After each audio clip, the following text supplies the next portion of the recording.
Okay, again, thank you for the introduction and glad to be back here at the conference. Some of you may have seen my presentation from last year where I talked about some of the AI features and games on arts and culture, Google Arts and Culture. That presentation and what I'm going to talk about today are both part of my dissertation, which I finished in the summer of 2024. There's a link, there's also QR code. So if you want to follow along, feel free to do that. I'll put this in the chat after the presentation. So my dissertation looks at three parts. First, the evolutionary trajectory of arts and culture, how it started from the original art project to the current version. And second, what kind of curatorial intervention the platform has performed over the 13 years. And third, which is the talk for today, how do museums actually use the platform in practice? And the talk today will mainly be chapter 6, if you want to reference the written text. That's where you will find the corresponding chapter. So the approach that I took was basically mainly interviews with cultural organizations that are on the platform, but also one interview with an arts and culture program manager, that's someone from the Google side. This is combined with the analysis of some of the documentations on the platform. So these are the museums that I talked to.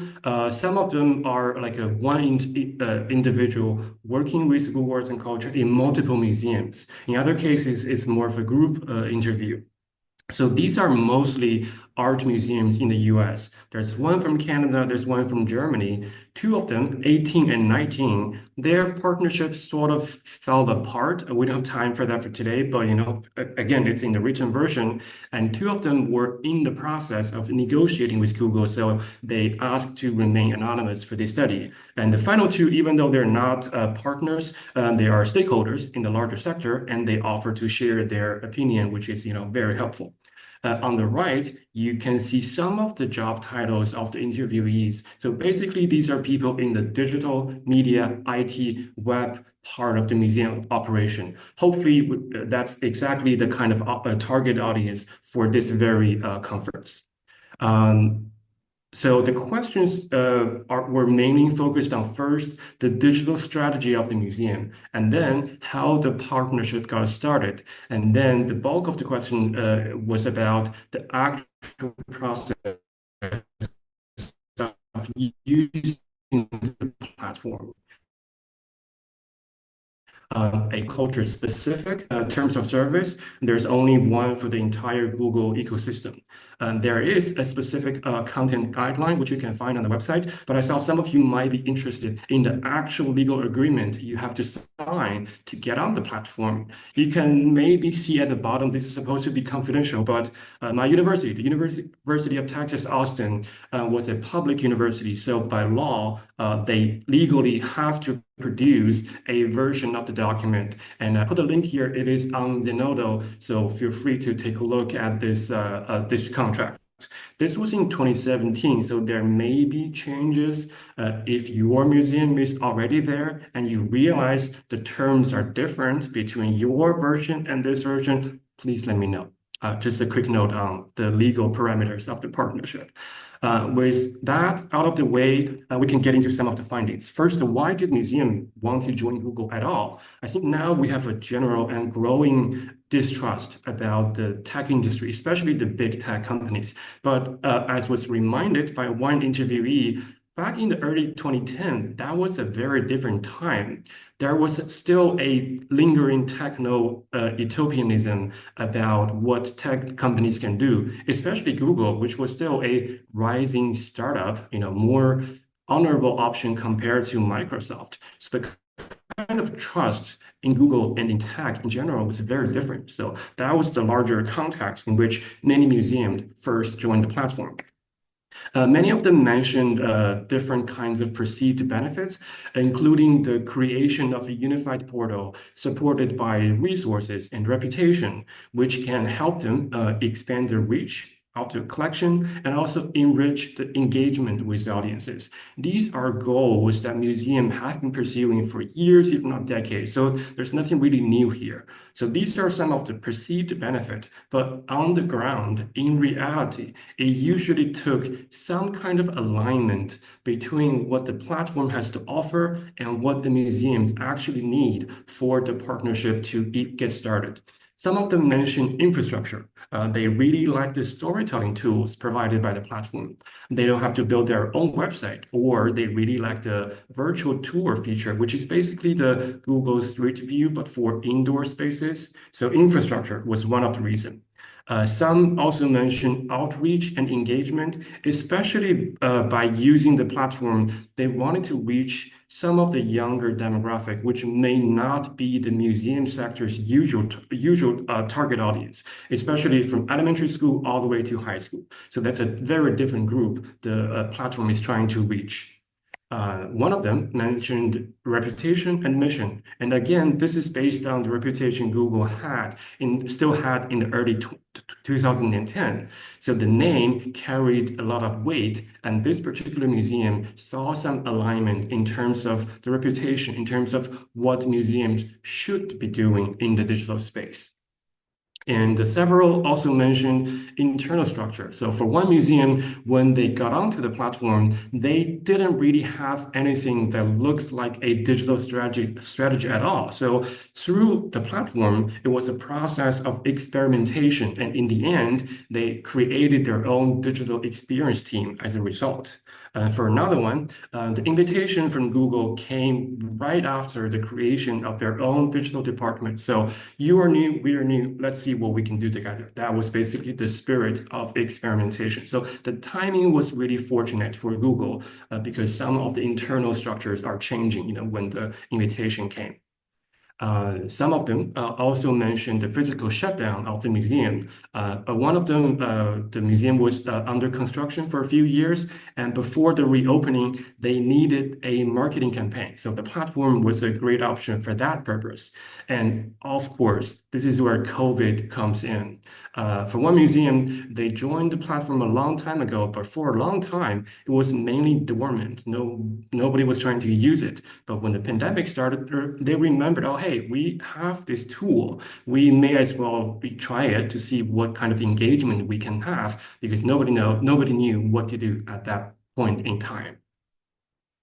And for another museum, they were going to open an exhibition in March 2020, but in the end, not a single person from the public got to see the museum. So the team decided to move the entire exhibition onto the platform. So it ended up being a 4-part series on the platform. That was one of the most delicate platform-based stories I've seen so far. So that was a great tool for a museum, for a team, for exhibition in a really unfortunate time. So in terms of preservation, this platform provided some valuable options for this particular museum.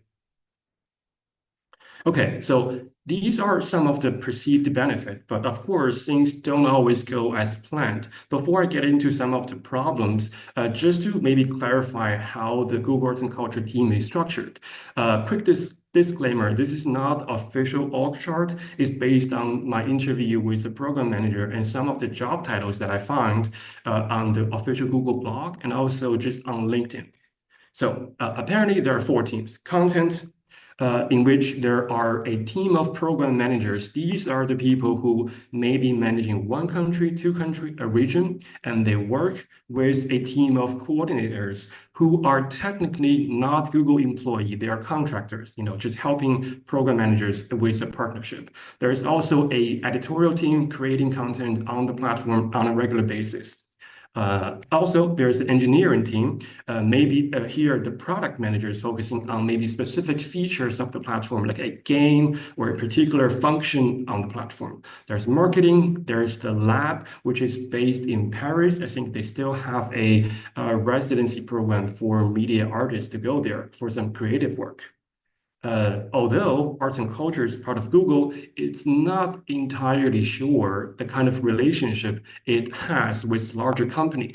We know for sure that some of the Google developers were helping the engineering team because some of the features started, especially the AI ones, they started as a proprietary technology of the company, but they were introduced to the platform as some kind of a creative experiment. But the scope of collaboration is not entirely clear.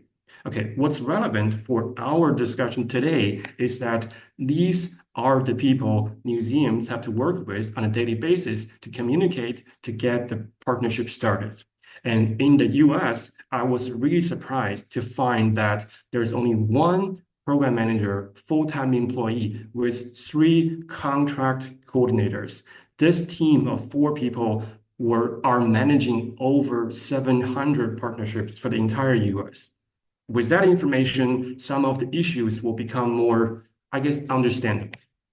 Okay, first is resources. If you go to the website, you still get the impression that Google will help you do some of the digitization, but that's really not the case. So as one of them was sharing, it ended up seemed like they have to scan their own object, which was the whole point for them to join. For many museums, we all have some digital collections, so this was not always an issue, but for smaller ones, which don't really have anything to begin with, this could be a deal breaker. And when asked about this issue, the response from the arts and culture team is just resources and bandwidth. Their team is so small, they don't have the resources to do that. And they have repeatedly emphasized the misconception that arts and culture, being part of Google, has all the resources that the company has, which is actually not the case. So in this case, digitization isn't really a promised guaranteed service when you join the platform. You kind of have to do most of the work yourself. The second problem is communication. So many interviewees mentioned they kept being handed off from one contact to another. Like in this particular case, within 1 year, 4 different people, to the point that they were questioning, am I talking to a real person? Why do I have to repeat myself every single time? And that was not an isolated incident. For another museum, 6 different people within 2 years. So in terms of account management, handoff, or customer service, the experience was not really ideal for the communication to happen efficiently. And the problem with the lack of communication is you don't really know why Google is doing this. So at the end of my interview, my final question is always, if there's one question you can ask Google Arts and Culture, what would that be? And the top question is always just why? Why are you doing this? What's in it for you? What do you want? That's the name, by the way.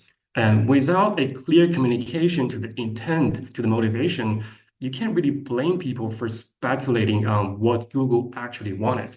And that's ranging from reputation, cloud, using data for training AI, or in the extreme cases, art washing or the continued gentrification of the internet.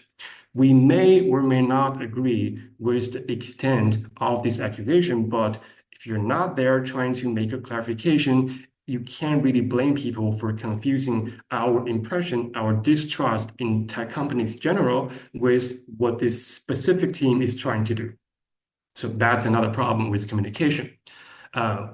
Okay, once we get over some of the more ideological questions, how did museum actually use the platform? So in terms of uploading content, they usually just follow existing collection highlight, maybe from the catalog, maybe from the website. In some cases, because they're trying to do an online story, an exhibition, they were just uploading whatever that was needed for that story to make sense. So a combination of 2 different approaches. Although many partners mentioned that they would love to share everything they are allowed to share, but the metadata standard on the platform was really terrible. They do not really follow any existing norm. So it's really, and I quote, a laborious, primitive, and just clunky process to massage your own data structure onto what the platform was needing. I'll give you a quick example here. So basically, you will be given a spreadsheet. You should just migrate your own data onto this spreadsheet. Depending on the size of your collection, that can take a long time. So that's one of the reasons many museums wanted to share a lot, but they just couldn't. They just don't have the resources or time to actually go through the process. And similarly, with creating stories, some of them try to create new content. Okay, the most interesting part is perhaps the dimension of internal dynamic. First of all, there isn't always a consistent institution memory when it comes to digital initiative, and that's partly because of staff turnover on the part of the museums. Very often, work related to the platform is based on the passion of one specific person, and when they left, the work just got discontinued. In one case, somebody was let go, and before they left, they didn't really have the time to explain to the rest of the museum why we're doing this and how we should approach. So there's no kind of transition in the final hours. In two extreme cases, even the login credentials to the platform were lost. So when I reach out to someone, they knew they have a presence on the platform, but no one knew how they could log in. So they have to talk to the previous person for that to even work. And I'm not sure how many of you are curatorial staffs, but the tension between the digital team and the curatorial colleague is one major theme of the conversation. First of all, there seems to be a philosophical difference regarding everything digital to begin with.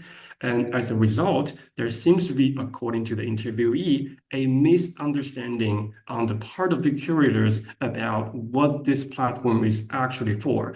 They wanted to treat this as another form of exhibition. They wanted to write long content. But as I was mentioning before, targeting high school compared to this, they were not really aligned in terms of who they are trying to reach. And that created many points of tension, or the issue of control kept resurfacing.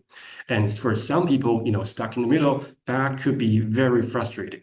So what did museums do? Basically, it boiled down to seeking some kind of collaboration, compromise, training, education, or in the first case, just trying to socialize with curators. The internal dynamic actually played a larger role than the size of the museum or the kind of resource they have. For one museum, they also use the statistics provided by Google to justify the investment on this platform. But that brought me to the last issue here, which is, by the way, this is what you will be getting every month. You get access to 2 CSV files. Maybe you can derive some insight from this, but it's not very easily digestible. Why is there not a data panel, as is the case of YouTube?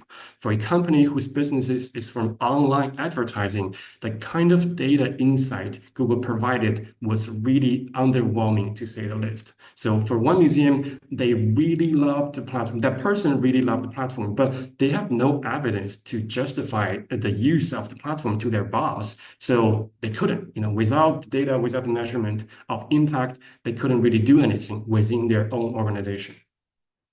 Okay, so I mentioned earlier, it required some kind of alignment for the partnership to happen. But in reality, this alignment was experimental at best and was so highly contingent on the following factors that I just talked about. In the end, despite some occasional success stories, for most of the partners, the collaboration, the use of the platform just unfortunately didn't stick. Okay, that would be the overall finding. Some of you might be wondering, why should I care? I'm not on Google. I probably will never join anyway. So if there's one takeaway for this presentation is that the sustained use of the platform really depended on a constructive internal environment where the digital team can communicate and collaborate with the curatorial staff to align the use of the platform or any other external partnership with the mission of the institution.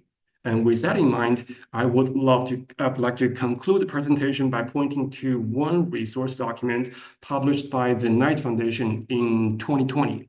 So this was based on the survey.